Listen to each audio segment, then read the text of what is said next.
Hello and welcome to episode 8 of the Nourish and Strengthen podcast. I am your host, Trainer Lindsay, and today we're going to be talking about 5 ways to bust through your weight loss plateau.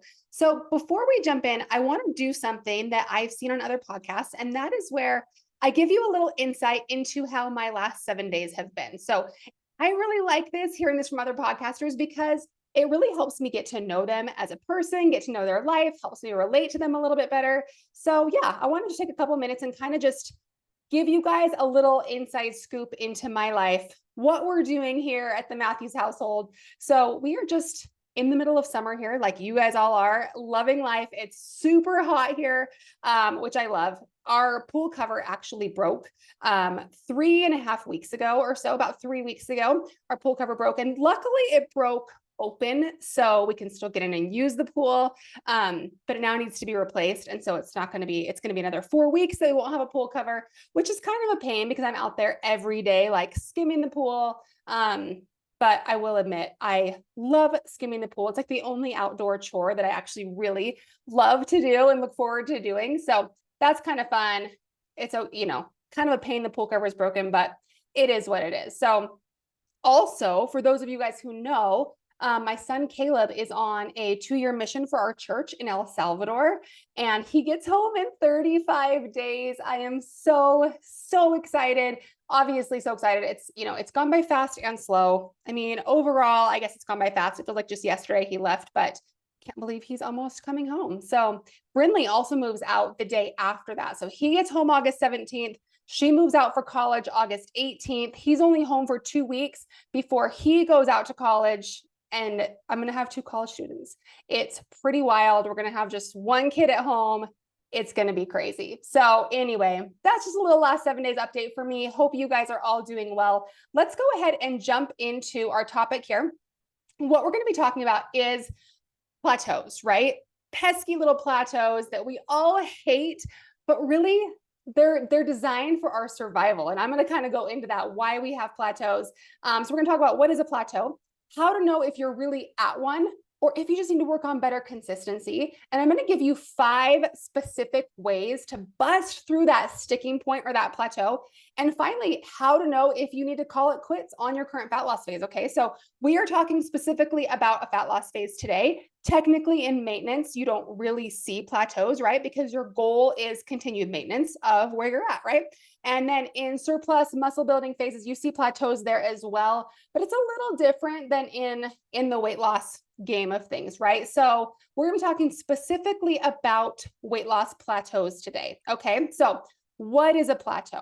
All right. Oftentimes I hear that number or that word just thrown out, and people just think, oh, I didn't see any results this week, I must be at a plateau. No, that's not what a plateau is, you guys. A plateau is 3 or more weeks of 0 changes in your weight, measurements, photos, how your clothes fit, how you're feeling in your lifting sessions. If you're feeling like you're looking leaner, like you're getting better pumps, that kind of thing. You want 0 changes in any of those areas, and then you can say you're at a plateau, okay? I hear that word, like I said, used way too loosely. People think they're at a plateau when they just aren't seeing changes on that day-to-day basis. You have to keep in mind the long-term perspective here and know that these things take time. And just a week or even 2, I'm going to go into this more in a minute, but a week or even 2 where there's no changes is not a plateau. Okay, it needs to be more significant than that. So I know plateaus are annoying. I totally get it, but it really comes from an evolutionary standpoint of, self-preservation. So if you think way back, like to caveman days, right? People ate more in a feast or famine type of situation, right? They would go long periods of time without food, and they would get food and they would feast, and they knew that was coming by followed by a famine, right? And so that's kind of where, if we're not getting enough food in, our body down regulates certain processes, and one of those is our metabolism. So as we drop calories in a fat loss phase, it is absolutely normal and natural and a good thing that our body adapts to that. It's annoying when we're trying to see results. I totally get it. You're like, how is it possibly a good thing? I totally get it. But that's kind of why our bodies do it and where that comes from. So let's go back to what is a plateau. So if any one of those things are changing, weight, measurements, photos, how your clothes fit, etc., you're not in a true plateau.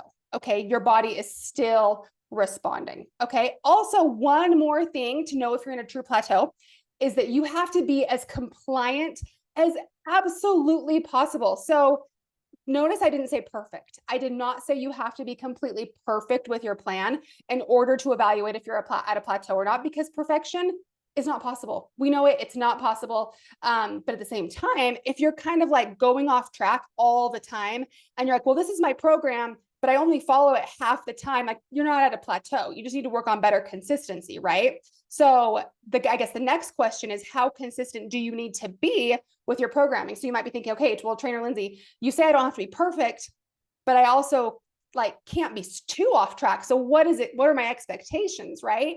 So a lot of people, and I agree with this, will usually say you need to be 80 to 90% compliant with your plan. But that's kind of subjective, right? Like, what does 80 to 90% even look like?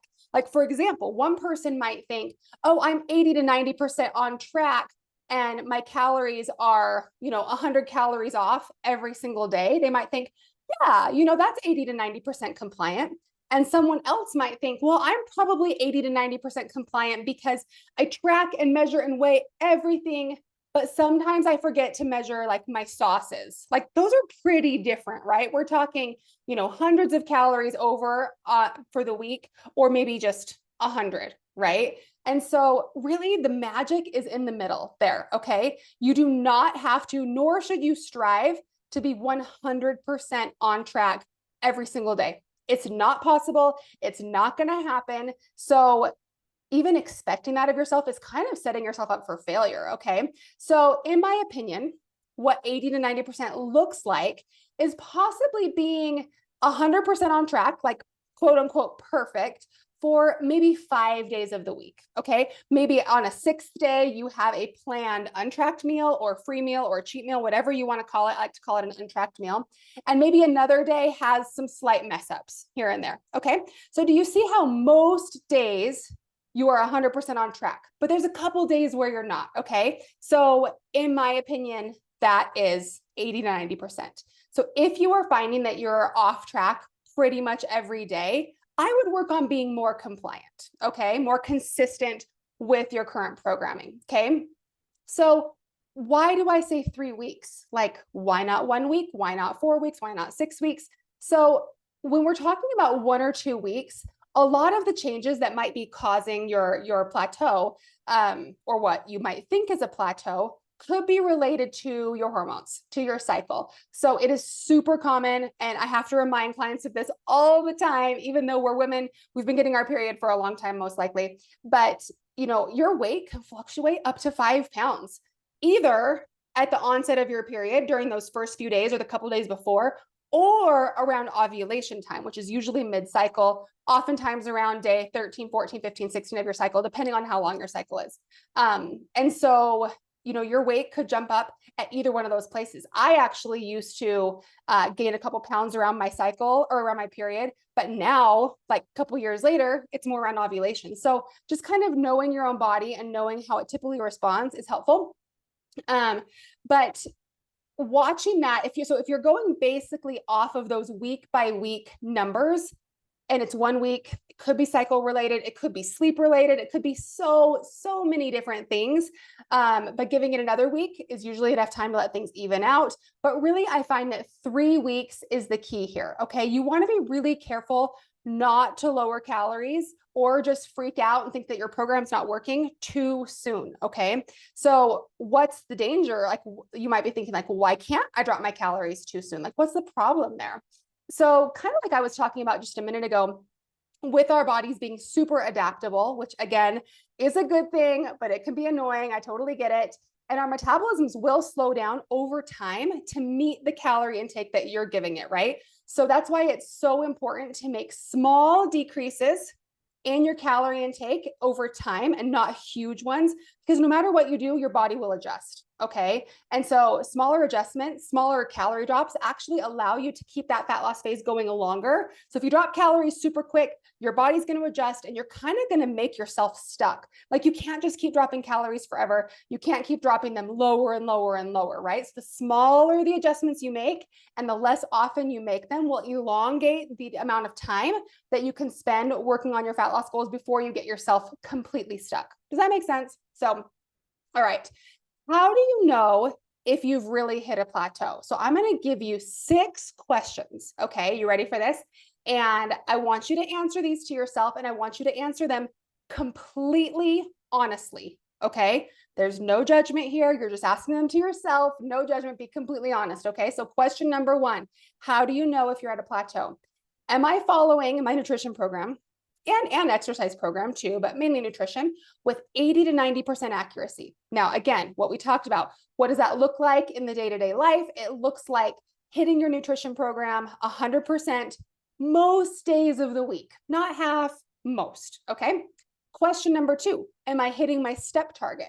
So if you should be hitting 11, 12,000 steps and you're getting 6,000, that's your area of opportunity. Before you go and adjust your program, you want to make sure you're getting in more steps, okay? Being as active as you can consistently, all right? Question number 3, am I getting in all my lifting workouts and am I having good intensity in those workouts? I get it, guys. We all get in these ruts where we go into the gym or into our workouts and we just kind of, start lifting like halfway, not bringing proper intensity. And sometimes all you need is maybe try out a new pre-workout. Maybe you get a new workout outfit, get a new playlist on your phone, something like that. Maybe you need a new workout program to just kind of give you that extra motivation and energy back to your lifting workouts. Or sometimes even just realizing that you're not bringing that intensity and you have goals and you're struggling to reach those goals is enough motivation to kind of like whip you back into shape, right? Question number 4, am I hydrating well? Am I getting at least half my body weight in ounces of water a day? If you are not properly hydrated, you guys, your metabolism will slow down. Your digestion will slow down, which can have an impact on your hormones, which is a whole nother topic, but your metabolism will slow down if you're not hydrating well, okay? At least half your body weight in ounces of water a day at a minimum. If you're working out, if you're sweating, then you wanna have more, okay? Question number 5, am I sleeping at least 7 hours a night? If you're not seeing results and you're sleeping 5 hours a night, I promise you guys, I promise you, if you start sleeping more, your results will increase. I promise. And that's so much better for you than dropping calories. Okay.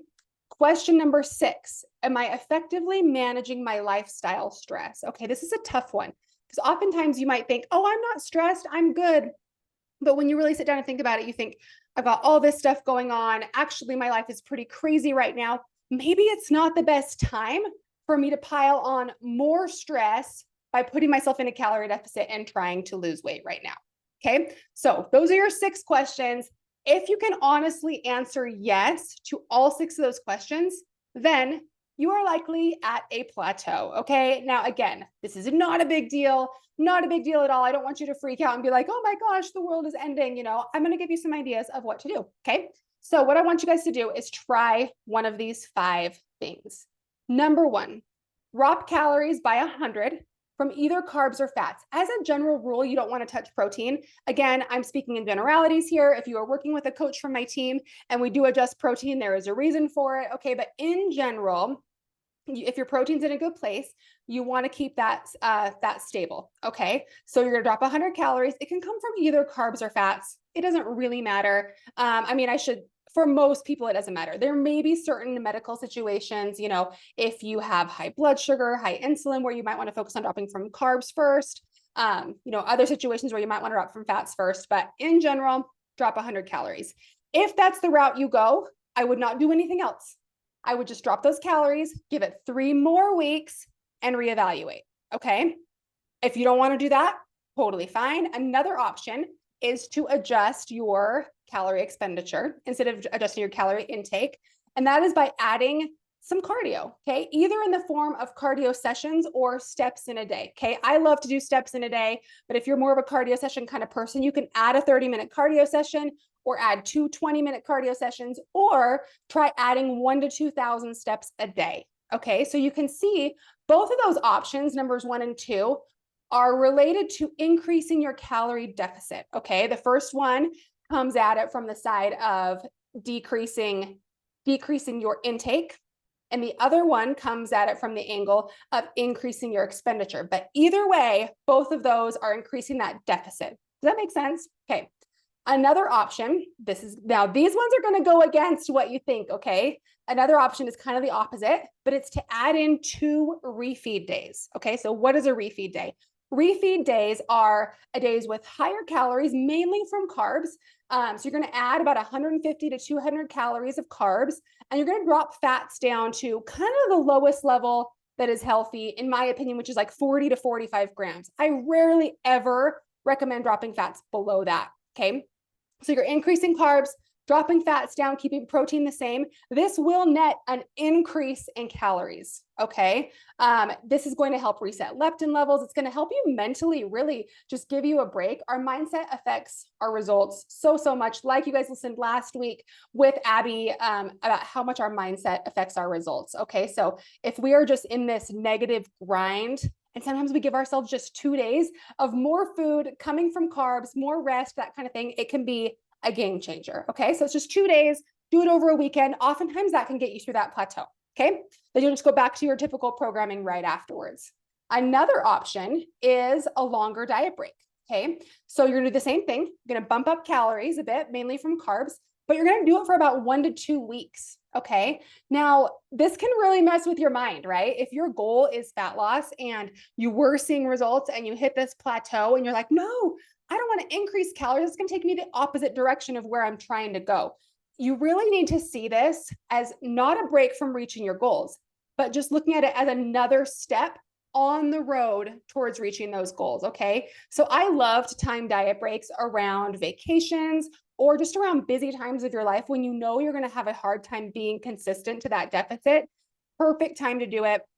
You can also just do it like in this situation where you're at a plateau, trying to push through it. Maybe calories are on the low end of where you want them to be. Take a diet break for a week or two, increase calories, and that might be all you need. You can get back into the deficit afterwards and things will start moving. Okay. That's a pretty reliable tactic. The last option, number 5, is called a cortisol reset. So let me give you a little bit of, background and stress here. So many things are stresses on our system that we can't control, right? Things with our family, our jobs, our financial situation. There's so many things that are kind of exterior to us that can stress us out, right? But there's also things that we have a lot of control in that add to that stress. And a calorie deficit is a stress on our bodies. It really is. Lack of sleep is a stress on our bodies. Tons of intense cardio is a stress on our bodies. So what a cortisol reset is, it's about 3 days, so over a long weekend or something, where you really focus on reducing all of that stress or as much of it as you possibly can. So what you're going to do here, again, you're going to increase calories. If you know what your maintenance calories are and you can increase them straight up to maintenance, perfect. If you don't really know, I would add about 200 to 300 calories. That'd be a good cushion there. You're also going to increase your water intake. So if you are holding water because of your stress, actually increasing water is going to push that through you. Okay. It's going to help you really get rid of that water, water weight that you may be holding. A little tip here. I usually recommend increasing your water by about 50%. So if you're typically getting 8 cups of water, you'll be getting 12. If you're increasing water, you want to make sure that you increase your electrolytes at the same time. So you can do that one of 2 ways. One, you can just add sea salt to your food. I love real salt, Redmond real salt. I love that. Add it to all your meals. Or you can use an electrolyte powder. So I love Transform's electrolytes. They are so tasty, so many different flavors. So one of those 2 things, and you can do the electrolytes in your water, drink it throughout the day. So do that if you're increasing your water intake up from your typical intake. Okay. So you've got adding calories, increasing your water, rest. Okay. So you're going to take this weekend off from lifting weights. I don't care if that means you're not going to get all your workouts in for the week. That's kind of the idea. Okay. We're taking a break from all of that intensity, just giving your body a time to really rest and recover. So what I do want you to do is walk. I want you to do tons and tons of walking. So maybe that time that you would have spent in a lifting session or a cardio session, go outside in the sun or in nature somewhere and walk during for that same amount of time. Okay. Next thing you're going to do is you're going to sleep a lot. Do this over a weekend when you can sleep in, not wake up early. And then another thing you can do as well is you can supplement with a supplement called Cortisol Pro, okay, or Cordy's. Cordy's is a supplement from New Ethics. Cortisol Pro, it's the same product as from Nutridyne. If you guys want a link, I can send it to you. But Cordy's is from New Ethics, and you can use code Trainer Lindsay to get 10% off of that if you want to try it. But cortisol or Cordy's will take 2 caps every 4 hours that you're awake.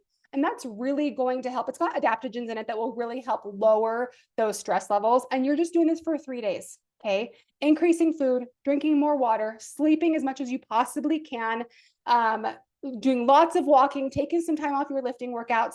And if you can, supplementing with that Cordy's. Okay.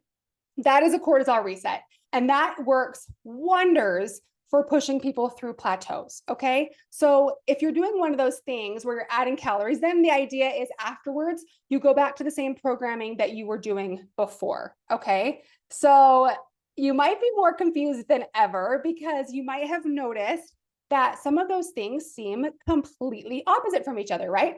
So the reason is there's probably 2 reasons why you're at a plateau, if you're at a true plateau. Okay.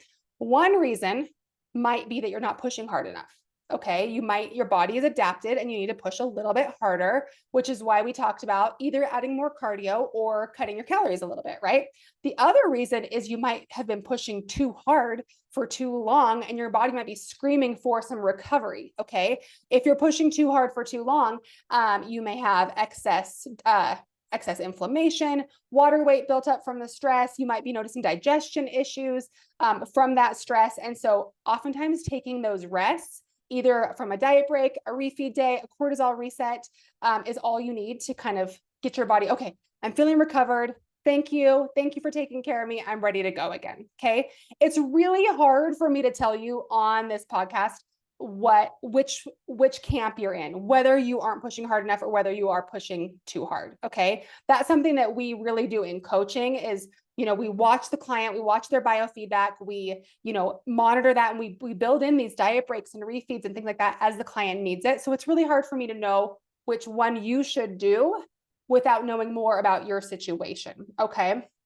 So, how do you know if you've gone too far or you've been going for too long and you need to step back? So everyone is different. It's really hard to say, but a couple of questions you can ask yourself to give yourself an idea is like, if your calories have gotten too low, and I say too low in quotes, it's really hard to know what too low is. I don't even know if I should give like a number because everyone is totally different, right?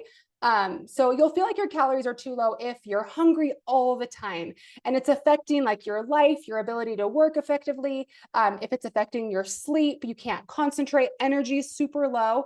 Those are all signs that maybe your calories have gotten too low for too long and you need to bring them up for a little bit. Okay.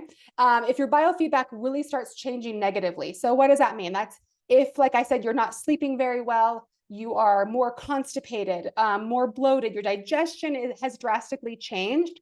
If your mood is changing, if all of a sudden you're like super hangry before meals, these are all signs that instead of cutting calories more and pushing harder, you might want to go the other direction and take a bit of a rest. Okay.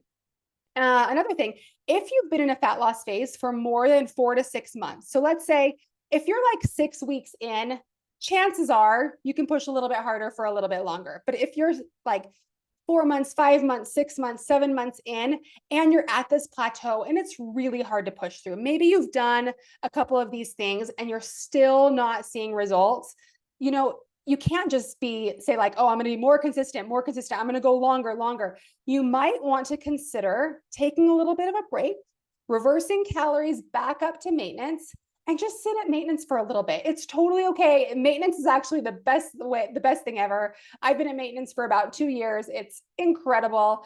So sometimes people ask me like, okay, let's say I do go up to maintenance, but I have more weight I want to lose. So I'm just going to maintenance as kind of a break, right? How long should I stay there? Okay, this is the biggest thing. You got to listen here. You need to stay there for at least 4 months, you guys, preferably 6 months. So I see all the time people like, oh, I've been at maintenance for 6 weeks. I want to go back into a deficit. Here's what's going to happen.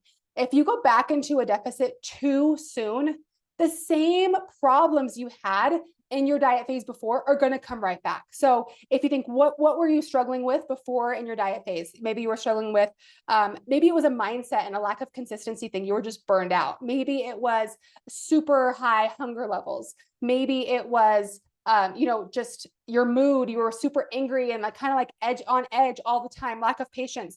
And so you're like, okay, I need to give myself a break. If you go back into a diet phase too soon, all those things are going to come right back. And if you were stuck before and don't spend enough time at maintenance, you're going to be stuck right away again in a diet phase. You guys, I promise you, having those maintenance periods is so, so worth it. So if you followed me for very long, you know that I had a period of time over a year where I gained 50 pounds, right? I lost that weight. I lost 30 pounds of it. That 50 pounds was from a stage weight. So I didn't ever intend to lose the whole 50 again. But I lost 30 pounds of it and I did it in 3 10-pound chunks. So each of my diet phases were about 3 months.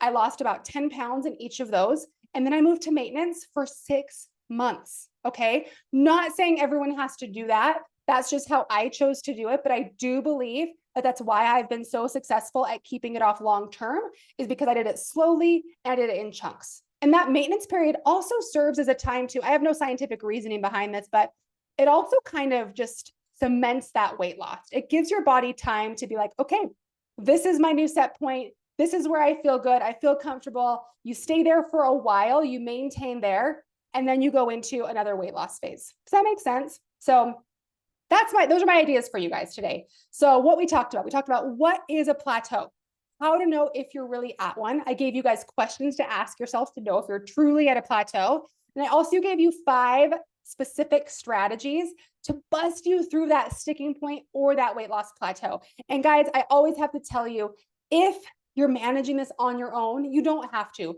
Reach out to me. I'm Trainer Lindsay on Facebook and Instagram, all over the place. Just send me a DM, you guys, and we can talk about coaching.